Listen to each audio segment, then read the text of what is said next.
May paglilinaw ang lokal na pamahalaan ng Medellin sa Cebu sa mga nag-viral na photo ng ilang residente na tila nakabalot sa loob ng mga plastik. Habang kapansin-pansin sa lugar ang tindi ng pinsala dahil naman sa mga aftershock. Nasa frontline ng balitang yan, si Mon Gualvez. Mon, kamusta na dyan ka ba ngayon sa Medellin? Kamusta ang mga residente dyan? Ruth, biglang bumuhos naman ang ulan sa malaking bahagi ng Cebu. Sumasabay pa yan sa patuloy o mayat-maya pa rin mga aftershocks dito nga sa lugar. Kaya naman maraming mga bahay at struktura rito sa bayan ng Medellin ang patuloy na naapektuhan.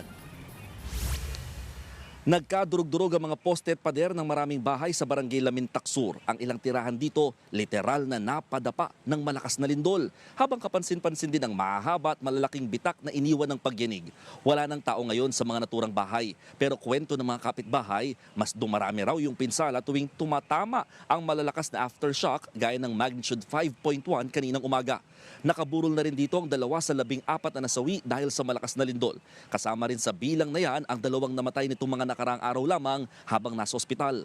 Kasabay nito, nilinaw naman ng lokal na pamahalaan ng Medellin yung mga residente nilang nagbalot ng plastik bilang proteksyon sa ulan. Aminado silang nakulangan sa mga tent lalo't na ipagamit daw kasi lahat ng mga ito sa mga lumikas o inilabas na pasyente sa ospital. Tila napaglaruan din daw ng mga bata yung plastik na ginagamit sa relief goods sa kakinuhanan ng litrato habang malakas ang buhos ng ulan. Sa ngayon, siniguro ng Medellin LGU na hindi na mauulit ang insidente. Kasunod dito, iniutos naman ng provincial government ng Cebu na ipamigay kaagad ang mga natatanggap na relief supplies ng mga lokal na pamahalaan. Pakinggan natin ang bahagi ng pahayag ng aming nakapanayam.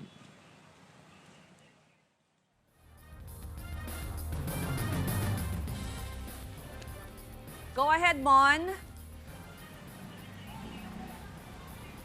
Okay, Ruth, isa sa mga pinaka-concern ngayon kapag magtuloy-tuloy itong buhos ng ulan, kawawa yung mga residente na nanatili sa kanilang mga labas ng kanilang mga tahanan o sa mga open spaces dahil nga takot pa rin sila manatili indoors dahil nga sa mga aftershocks. Kaya yung kailangan nila ngayon, hindi lang basta modular tent, kundi yung mga tent na may mga bakal sa 4 na corner para at least mas makover at mas matibay-tibay ito kung sakaling lumakas ang buhos ng ulan. At sa ngayon, sa initial assessment ng pamahalaan, umaabot na sa 3 bilyong piso ang pinsala pagdating sa infrastruktura dito sa probinsya ng Cebu matapos nga hagupitin o matapos tamaan ng magnitude 6.9 na lindol.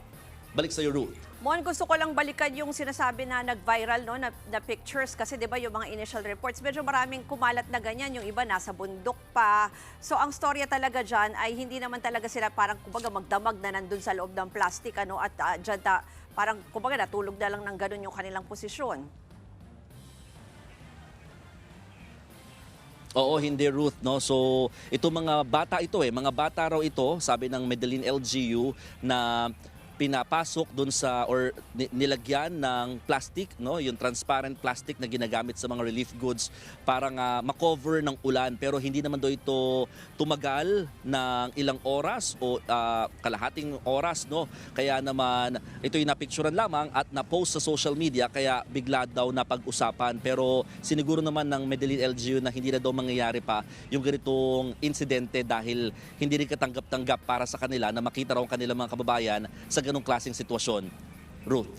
Yan po ang ulat ni Mon Gualvez. Mga kapatid, Ruth Cabalco, para sa mabilis na pasada ng mga balitang dapat niyong malaman, mag-follow at mag-subscribe sa social media pages ng News 5.